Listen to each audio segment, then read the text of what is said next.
The reading from Malachi chapter 3. Behold, I send my messenger, and he will prepare the way before me. And the Lord whom you seek will suddenly come to his temple, even the messenger of the covenant in whom you delight. Behold, he is coming, says the Lord of hosts. But who can endure the day of his coming? And who can stand when he appears? For he is like a refiner's fire and like a launderer's soap. He will sit as a refiner and a purifier of silver. He will purify the sons of Levi and purge them as gold and silver, that they may offer to the Lord an offering in righteousness.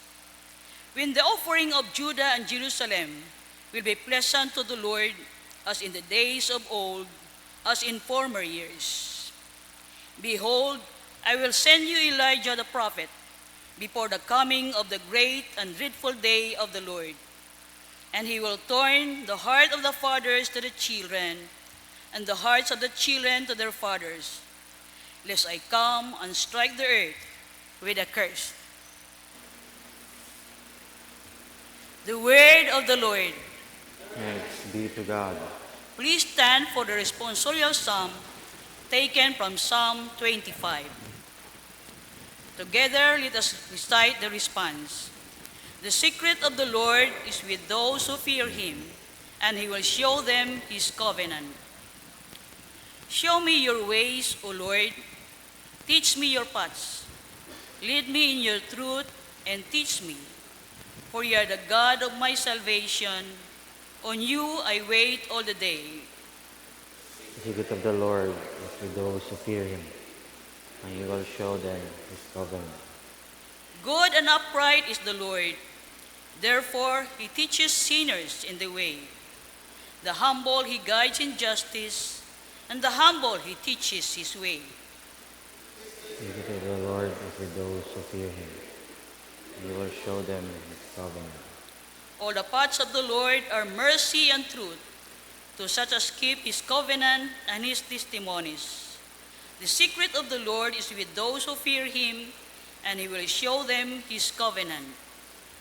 The secret of the Lord is with those who fear him, and he will show them his covenant. Glory be to the Father, and to the Son, and to the Holy Spirit. As it was in the beginning, is now, and ever shall be, world without end. Amen. The Lord be with you. The Holy Gospel of our Lord Jesus Christ, according to St. Luke chapter 1. Glory to you, Lord Jesus Christ. Now Elizabeth's full time came for her to be delivered, and she brought forth a son. When her neighbors and relatives heard how the Lord had shown great mercy to her, they rejoiced with her. So it was on the 8th day that they came to circumcise the child, and they would have called him by the name of his father, Zacharias. His mother answered and said, "No, he shall be called John." But they said to her, "There is no one among you, your relatives, who is called by this name." So they made signs to his father what he would have him called. And he asked for a writing tablet and wrote, saying, "His name is John." So they all marveled. Immediately his mouth was opened and his tongue loosed, and he spoke, praising God. Then the fear came on all who dwelt around them, and all these sayings were discussed throughout all the hill country of Judea. And all those who heard them kept them in their hearts, saying, "What kind of child will this be?" And the hand of the Lord came with him. The Gospel of the Lord. Praise to you, Lord Jesus Christ. Please be seated. It has been 8 days. Nagasimbang gabi kita adlaw-adlaw. And we are preparing for His coming. And we come today sa threshold yun, nga malapit na. Threshold na tayo when the Word of God becomes flesh. When the prophecy becomes a reality. And when the waiting becomes an arrival for all of us. When we do all these things in Advent Watch, what is the purpose of us coming here, us waiting for God, anticipating and watching why we do these things? And the readings today clearly says to us what is our purpose for this Advent. The book Malachi tells us refiner's fire and launderer's soap or fuller's soap. What is that? Our understanding of refiner's fire, atong tandaan, is yung refiner is about refining gold. So may mga impurities yung gold. So ubra na karon na gina-refine na ro mga minto ka dito. Iba naman yung fire nga naga-burn, ginasamad ng mga bagay-bagay. But in Malachi, it tells us ginasunog na mga bagay-bagay nga impure sa gold. The same with the soap. Yung launderer soap, it's like alkaline solution or parang sunrox. Sunrox so mong ga-clean sa clothes naton. And just like that, our Advent should have an understanding of what a launderer soap and ano yung ibig sabihin ng refiner's fire. What are the impurities in our life that needs to be cleaned? What are the things that in our heart that needs to be burned away by the refiner's fire? We should look. The purpose of Advent is really for us to feel the pain of the refiner. Masakit kasi pag imo nga ginatanggal do mga impurities sa imo nga tagipusoon. And that is the purpose of it, for us to feel the pain. But notice, sa Malakay, sinabi niya, the refiner sits. The purpose nga sit, nagasigat, pungko ay mauna sa tunga, is because He wants the refining, He is with you in all of this. So as you see, as you begin to refine yourself, check your heart, and need to be changed, ano mga impurities akong tagipusoon, Lord, that need to be changed. God is burning, but yet He is there with you. He sits with you. So, in our life, reflect this Advent, malapit na kasi yung Christmas, mayroon pa tayong 2 days. We should come to God and ask what needs to be refined, Lord, in my life. Ano yung mga babaguhin ko? Ano yung kailangan kong ayusin? And you are there, Lord, sitting with me in all of this. Sabi sa Psalms, teach me, Lord, your ways. The posture of the heart sa Psalms, ginaturo di karon. And then it teaches us the steadfast love of God is when we come to Him. And then, Lord, change me. A posture of change. Lord, I want to be changed by you. Hindi ko, Lord, makita eh. Paras kahapon, when I went to marami akong pinuntahan, then nag-computer ako. Tapos nakalimutan ko pala yung pulburon ko doon sa may computer. So tinagasawan tara computer. Hindi ko na notice, pinanagisgal na ako. Sometimes we do not notice things. No? And this is the purpose of Advent. Refiner's fire and launderer's soap. Clean our hearts, Lord. Remove impurities in our hearts. And we come to the gospel. And the gospel tells us bakit minute ni Gabriel yung mouth ni Zacharias for 9 months. Notice bakit? Why? Zacharias is a priest. And yung purpose ng priest is to deliver the message of God, to prophesy, to proclaim. Pag tinanggal mo yung boses ng pari, mawawala yung wala siyang mapoproclaim. So why did Angel Gabriel remove the speech or mute niya si Zacharias for 9 months? For Zacharias to remain silent so that he could listen more to God. So, para makakinig tayo sa boses ni Lord, sometimes we need to be quiet. Or di na, parati tayo nagsasalita. But we do not listen to God. Things are changing, pinapalitan yung heart niya. And then, nakikita niya, kasi nagda-doubt siya na hindi matutupad yon kasi matanda na si Elizabeth. So why? And every day, nanonotice niya, lumalaki yung tiyan ni Elizabeth. Miracle. Ito pala yung totoo. Every day, nanonotice niya, nagbabago yung heart niya. Kasi nakikita na niya yung reality, yung doubt niya nawawala, and yung tiwala niya kay Lord, nagbabago. At at the end, the changes came when he named his son as John the Baptist and not as Zacharias. People tell them na dapat Zacharias yung pangalan mo or Zacharias Jr. But sinabi dito na hindi Zacharias. You name your child as John. So when that came, the voice of the prophet became a reality already, that the word became flesh. So nakikita nila. So it is important in naming things in God. In the refiner's fire nga concept. So titingnan nyo, pag sinabi ni Zacharias the name of John, things happened, changes happened. So why? It is important to name things as black and white. So when you said the naming of things should be clear, just like Zacharias. When you said, we do these things, ito lang naman ginagawa namin lagi.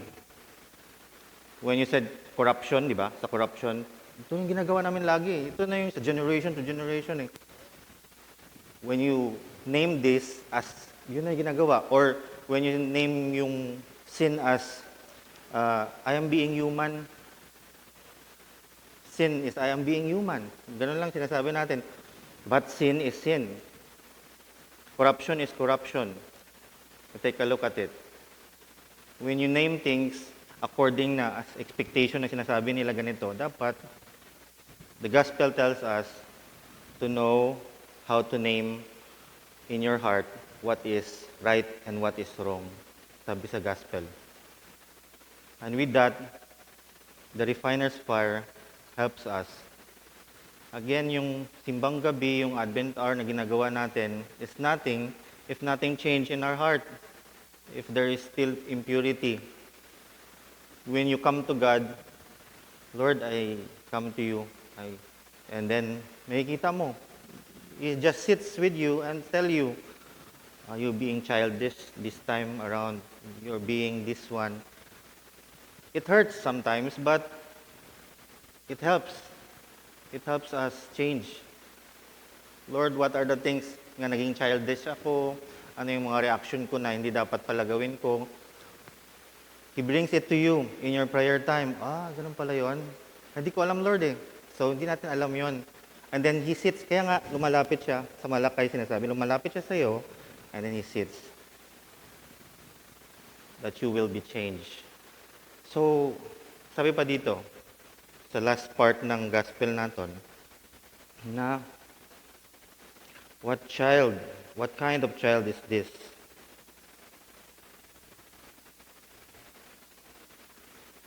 What kind of child will this be? Kasi people are talking already in their town nga nabuntis si Elizabeth and things are happening. So what kind of child is this? We also must ask ourselves, what kind of child is Jesus to us in our preparation? Is He yung simbang gabi lang, religious ritual lang, kasi may wish ako eh. Gusto kong wish. I wish after 9 mornings, meron na akong ganito. Or is He a refiner's fire and a launderer's soap? The same, parehas sila ni Saint John the Baptist. They came here for us to be pure and cleansed. And in this Advent, we should see things nga hindi natin nakikita and come to God, just like the psalm tells us, to, Lord, show me your ways, or Lord, teach me your paths, lead me in your truth, teach me, for you are God of my salvation. We ask ourselves, for the things that are painful, the things that are not good, and the things that we don't see, Lord, your refiner's fire cleanse me, your launderer's soap cleanse me. We ask God nga do yun. So, in this preparation that we have, God is looking in our hearts. God comes to us in the Advent as a Savior and also a Judge. Sabi natin hindi judge si God pero He is righteous. So we come to Him, Lord, here I am, just like the psalm did. Cleanse me, Lord, from this filth that is in my heart. Remove from me all impurities. The purpose of God is for us to live in freedom. Freedom. So when we come to Him and ginapure naton tagipusoon nagaton yung mga saga and exposes things in our heart and exposes things in what we do, God loves us. Steadfast love of God. So that we will be changed for Him. So that our full potential here on earth will be seen by man. Just like what kind of child is Heinz? What kind of child is Juby? Titingnan natin, no? Ano yung mga purposes natin sa life natin? And we see that in our purposes. So, again, the reminder for us today, God is a refiner's fire and a launderer's soap. It changed our life. It changed us. Remember that silence is also the purpose of Advent. Just like Zechariah, mute siya for him to listen more to God and to hear from God. And the importance of naming things, naming how things are in your life. Kailangan na ngayon pa lang, alam mo na yung tama, alam mo na yung mali. Magkaroon ka na tayo ng black and white in all things. And then, what kind of child is Jesus, Saint John the Baptist to you in your preparation this coming Christmas? Christmas is a great thing in our life that is happening. So, the preparation should be that also, that intense. Lord, show me your ways, teach me. Kaya kailangan talaga inwardly aton niya spirituality. We test our spirit, we test our heart, our intentions, the way we do things, how we come here to church, we minister, we practice, we do all these things, not out of obligation already, but personal relationship with our Lord Jesus Christ because He is a refiner's fire and a launderer's soap who cleanses us that all things, sabi nga niya, God awaits for the Son of Man to be revealed to the world. Just like in the time of Elizabeth, they are being a witness already to God because after the refining ni Zacharias, he is already proclaiming who God is. The name of Saint John the Baptist, Saint John, is God is gracious. So, this Advent, and mayroon pa tayong bukas pa, may we reflect in our homes, in our kung trabaho kita, on the things that needed to be changed in our life. Lord, be a refiner's fire in my heart, be a launderer's soap in my heart. Cleanse me.